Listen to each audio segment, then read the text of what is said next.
blocked by this system. And with this is always a safety. It's freestanding.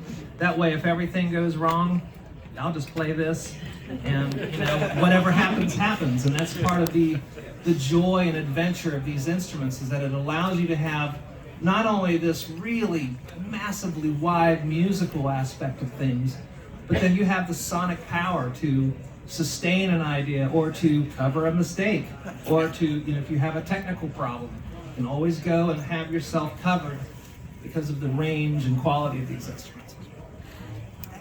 Anyone else? Yes, hi Julie. Where do you find your inspiration? You.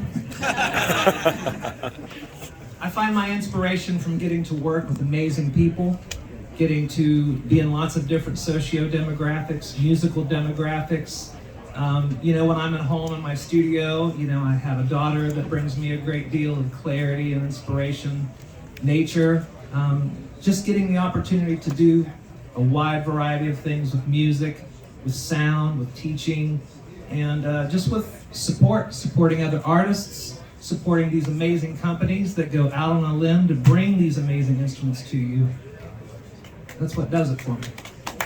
Thank you for being a part of that, Julie. Yes? How often do you get lost in the soundscape versus being a little bit more structured and bring it together? It depends on the situation. When there's a situation like this where, it's really up vibe and, it's a very multicultural aspect of things, I always try to have a good groove, a good simple sequence that I can modulate manually. That way if I get to feeling like, okay, I'm kind of bored of this idea, I can move things around. So that's usually what does it. Yes? What do you feel like the biggest upside to having like 3 Mother 32s is? Like, do you feel like you are able to like syncopate it more? Because I know like it's kind of like an equal kind of like I feel like. There's a couple of different reasons why I use a lot of Mother 32s. There's a lot of different modules underneath the hood. So not only do you have all these different sound sources, which are great, and allows you to do stereo information, being able to make room for everything in the mix, it allows for that. But also because it has all these different wonderful aspects of gate triggering other instruments. The assignable output and the VC mix are a big magic with what I do with these instruments. Because it allows you to take a voltage and sort of refine it to wherever the destination is. And then you also have not only manual control of that in that range, let's say if it's a ramp wave through that, as well as the DFAM sequencer coming in together, it gives a sort of drummer feel, hitting into a ride cymbal or hitting a bass string harder. So it allows to create that sort of electroacoustic realism to the music. And having a host of those gives you multiples, gives you more envelopes, and just gives you a lot more routing possibilities, even if you don't use it as a sound source. Yes? First off, I want to say the harmony and the stuff that you do with the Moog synthesizer just touches me like deeply. Thank you. Secondly, you said you use the DFAM as your master clock. Mm-hmm. It just has a trigger output based on the groove that you have going, right? Mm-hmm. So it sometimes changes if you have a different groove, the clock that goes out to your other synths. So do you use that to your advantage, or do you stick to something that sends out a steady clock? It depends on the situation, but I typically try to also use the assignable outputs of the mothers in correlation with that to be able to have some sort of contrapuntal activity or character. Also, being able to use the attenuatable outputs allow for even more, something feeling like there's more clocks than there is, just by not having the filter open all the time and really making use of Mother 32's VC mix. So those are things that help me make things feel like there's more going on than there actually is. Yes? This might be sacrilegious, but if you were to ever use a digital hardware synthesizer, which one would you choose? A digital synthesizer. I mean, what is that? Sorry, I couldn't help it. I mean, I use VSTs all the time, and I'm a big part of the Moog and Air teams here in music, and develop a lot of sounds and do beta testing for all the sort of plug-in type situation.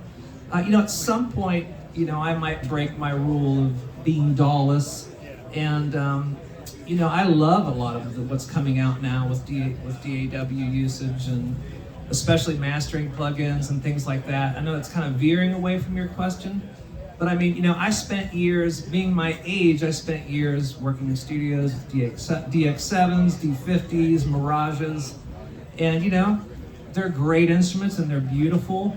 But when, the whole time I was using those, I was, just look at the other side of the room. I was like, I just want to touch this thing and play it. Or I want to be able to hook up a modular, and I don't want to be stuck in just, one LCD and one slider. An instrument like the Moog Muse allows me to have this incredible modular range and wealth of digital control with analog sound and FM sound. You know what I mean? The gentleman that's standing right beside you is one of the legends of, FM synthesis and FM sound. Manny Fernandez. So, I'm not allergic to digital synthesizers, but, I'm pretty selfish when it comes to having, a wealth of control and a wealth of range, because, I'm an improviser, and I want to be able to have access to something that comes momentarily to me. Thank you. Ben. I'm wondering, since you have so much knowledge and fluidity with all these instruments, how has your approach changed since since you didn't have all that clarity? Like, what have you felt a big shift at any point, or can you think of an aha moment on your journey? Oh, man, that's a great question, and it's also yes.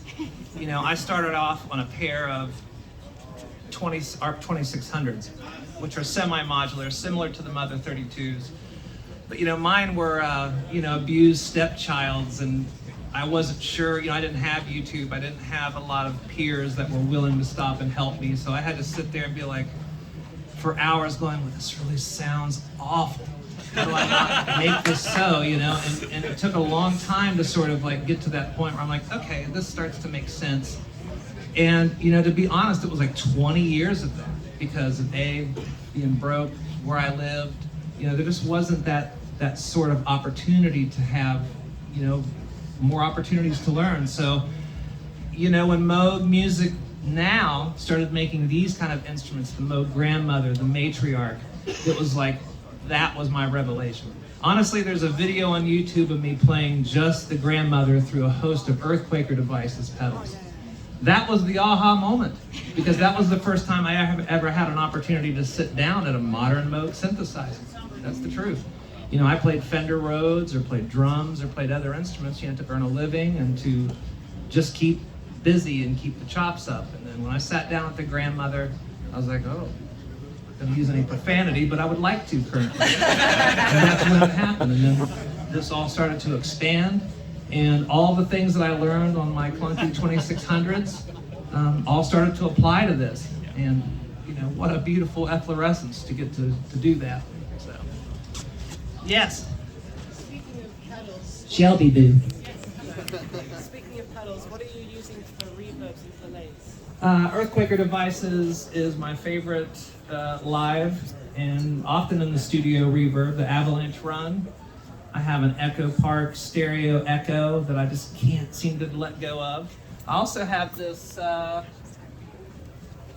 Mr. Black Tape X on this that sounds really good, and it sort of stays out of the way of 16th and 32nd notes, but sort of spreads the sound out where I want it, especially with the big dramatic, meow, the big resonant sweeps. But in the studio, I use a lot of different things, lexicons, I use a lot of plugins, I use a lot of whatever gets that sound right, But yeah, live, it's almost always Avalanche Run Earthquaker Devices.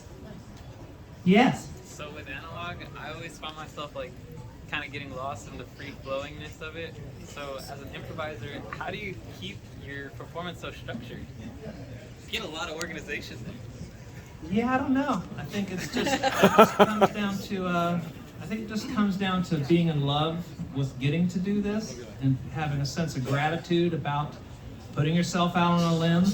I mean, what an amazing opportunity to get to just come out here and improvise for a host of musically minded, technically minded, you know, good-looking people. So that keeps me from getting in my own way of the technical aspect of it. You know, part of the whole idea is to have absolute command over anything that you decide to bring into to your stage. You know, that's really what it comes down to. Yes, sir. The Spectravox and the Labyrinth, I haven't used those yet. Can you explain a little bit how you incorporate those into your workflow? What do you use them for? Sure. The Spectravox is really great for a multitude of things. It has its own oscillator, so you can use it as a sound source. But I love to use it as sort of a gate-controlled fixed filter bank. So it's almost always my hi-hats. It has an amazing filter and can get a lot of really good, juicy, nicotine-stained phasing. And it's really nice and smoky feeling.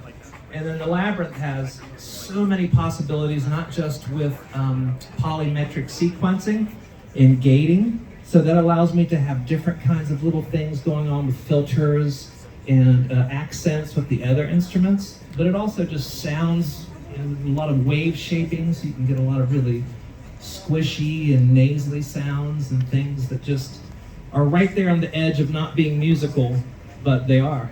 One more question. That's it? Yes, Julie. So I'm thinking of your performance at the Akron Art Museum. Yes. And in the lobby, there's all these angles. Uh-huh. And you were like bouncing frequencies off the stairs. Mm-hmm. Can you talk to me about how you do that? Absolutely. When you're dealing with different spaces, and this kind of goes to your question about, you know, how do I decide what kind of music that I'm going to put into that environment? You know, I go into a room, I try to get as much time of just hanging out in an empty, or if I have an opportunity to get there when it's full, I get a sort of idea of what kind of physics I'm working with and what kind of range of resonance. So when I'm doing sound check or I'm developing a sound, I'll take a very simple one oscillator sound, you know, very simple sound. I'll try to find a peak in the room, and I'll try to find exactly where that peak is, how much amplitude it's going to take to hit it, and then also think about, am I going to still be able to hit that peak with a bunch of people in the room? And so I make sure that whatever synthesizer that I'm going to use for that peak, I bring it down for the performance. And then when it's time to hit you guys, you know, in the privates, I'll bring it up about 12 to 15 dB in amplitude. And then all of a sudden you feel the sound, but it doesn't necessarily, it's something you're going to hear. So anyway, it's time for me to go. Thank you guys so very much for showing up. Please come back at 3. There's going to be a Moog Legends panel with a host of amazing Moog artists from over the years. I know you guys, and I appreciate you all so very much. inMusic, Moog Music. Love you all. LBD.